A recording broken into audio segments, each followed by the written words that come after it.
All right, let's get right into it. What if I told you there's a simple $2 trick to deep clean your car's engine? A method the auto industry has, well, let's just say they've spent decades trying to make sure you never heard about it. Today, we're cracking open a long-lost secret that could literally save you thousands of dollars. You see, it all starts with this simple fact. There's a hidden killer lurking inside most of our engines. You can't see it, you can't feel it building up, but with every single mile you drive, it's growing and it's slowly choking the life out of your car. And we're talking about engine sludge. Now, let's be super clear here. This is not just old, dirty oil. It's a whole different animal. When your motor oil gets super hot, it starts to break down and bond with all the gunk in your engine. Carbon, fuel, you name it. And it forms this thick, black paste. Think of it like concrete. It clings to everything inside. And a simple oil change? Nope, it's not going anywhere. And just how bad is it? Well, a study from the Society of Automotive Engineers found that this sludge can block your engine's internal oil flow by up to 47%. That's almost half. It's like trying to run a marathon with half of your arteries clogged. It's just not going to end well. And if that wasn't bad enough, it gets worse. That same research showed that sludge-filled engines run on average 12 degrees Celsius hotter. Now that might not sound like a lot, but that extra heat, day in and day out, is basically cooking your engine from the inside out. It's the difference between an engine that lasts 20 years and one that's on its last legs before it even hits 10. So you're probably thinking, if this is such a huge problem, where's the fix? Well, the answer comes from a really unlikely place, buried deep in the history of the Cold War. I want you to meet Alexe Morazzoff. It's 1954, he's an engineer in a freezing Siberian military depot, and his job is to keep army trucks running in just brutal conditions. He's got no spare parts, terrible fuel, and his engines are dying. So he starts tinkering. And he discovers something incredible. If he just adds a little bit of diesel fuel to the engine oil, that thick black sludge just melts away. It dissolves and drains right out. And this idea, it just took off, not because of some big marketing campaign, but because it flat out worked. By 1958, the entire Soviet military was using it. And from there, it was all word of mouth. It went from military guys to civilian mechanics in Poland, then to taxi drivers in Argentina. By the 1980s, you could find old-school mechanics on 5 different continents who knew this little trick. Which brings us to a huge, glaring question. If this was so good, and so many mechanics knew about it, why on earth have most of us never, ever heard of it? So yeah, why isn't this common knowledge? Why aren't we all doing this? Well, the reason isn't about safety or how well it works. It's about something much simpler: money. Every single year, the global car service industry pulls in over $80 billion just from scheduled maintenance.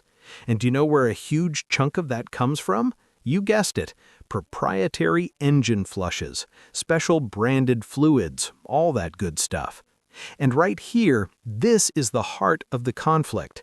On one side, you have the dealership model. They can charge you, what, $300 for their special branded engine flush? It's their secret formula. It keeps you coming back. On the other side, about $2 worth of regular old diesel fuel. You can't patent it, you can't trademark it. It's simple, it's cheap, and it puts the power back in your hands. You can see why these two ideas can't really exist in the same world. So a quiet campaign kind of began to make this knowledge disappear. Starting in the 70s, it just vanished from official service manuals. Then industry magazines started calling it harmful or risky. New mechanics were trained to think of it as some unsanctioned back alley trick, and were taught to only use the expensive official products. And just like that, within a single generation, the knowledge was pretty much gone. But here's the thing. That knowledge didn't completely die. It lived on. In small independent garages, with small taxi fleet guys, people who cared more about results than brand names. And now, we're going to walk you through exactly how it's done. And just look at what you need. It's so basic. A liter of standard diesel, a new oil filter and fresh oil, which you'd be getting anyway, a drain pan, and a simple wrench. That's it. We're talking a total cost of maybe $15 for the whole operation. Okay, the whole thing takes about half an hour. First, you get the engine warm. Just a quick 10-minute drive will do. Then you turn the car off and pour about 800 milliliters of diesel right where you'd normally put your oil. Now, this next part is absolutely critical, so listen up. You start the engine and you let it idle for exactly 10 minutes. Do not rev the engine, do not drive the car. Just let it sit there and idle. That's all the time the diesel needs to work its magic. After 10 minutes, shut it off, drain all that gunk out, swap in a new filter, and fill it up with fresh, clean oil. Now, for some really important fine print, this is generally considered safe for most regular engines. We're talking petrol, gasoline, even hybrids. But, and this is a big but, do not, under any circumstances, try this on a rotary engine. It's a totally different design. And, use your common sense. If your car is already leaking oil like crazy or has some other major issue, you should probably talk to a mechanic first.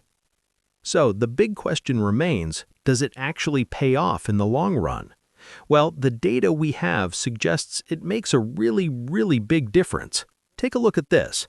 A long-term study was done on commercial vehicle fleets. The fleets that used a periodic diesel flush saw a 31% reduction in complete engine replacements compared to the fleets that just stuck to standard oil changes. Let me say that again. 31% fewer dead engines, all from a super cheap, simple procedure. So, here's the bottom line. This isn't some new revolutionary tech. This is old-school, effective wisdom that was systematically pushed aside for a business model that made a lot more money. This is a solution that empowers you, the car owner, not the service center. And that really just leaves you with one final thought, doesn't it? If a $2 solution to a billion-dollar problem could be buried for half a century, what other incredibly simple secrets are still out there, just hiding in plain sight?